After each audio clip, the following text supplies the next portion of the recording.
Na Konjiškem in v okoliških krajih je v soboto 18. oktobra 2014 v dopoldanskem času tudi letos že 14. potekala dobrodelna akcija pod naslovom Drobtinica. Dragocena človekoljubna akcija, pod čimer je znano zbiranje prostovoljnih prispevkov v zamenjavo za podarjen kruh, pekovske in druge izdelke iz testa, razne čaje, marmelade, med in kopico drugih izdelkov izpod spretnih rok prostovoljcev in prostovoljk.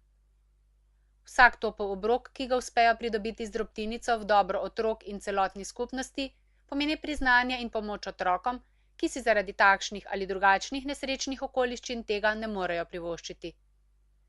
V drobtinico so tradicionalno vpeti člani Rdečega križa, prostovoljci iz krajevnih organizacij, šolske svetovalne delavke, društvi kmečkih žena in seveda peki iz našega lokalnega okolja.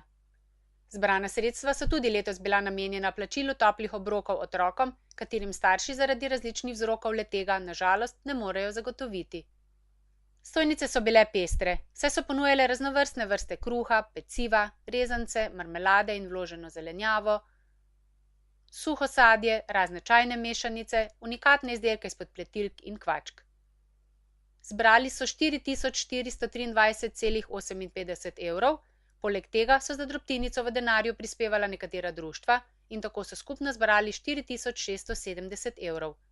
S tem bodo zagotovili šolarjem in dijakom 1866 toplih obrokov.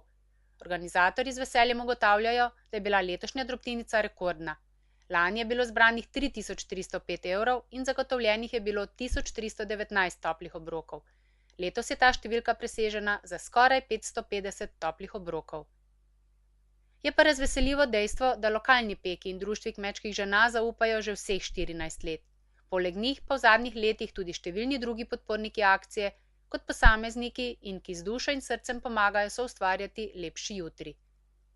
Vsi otroci, ki so v šoli deležni pomoči iz tega naslova, v srcih zagotovo čutijo toplino in občutek, da niso pozabljeni in osamljeni.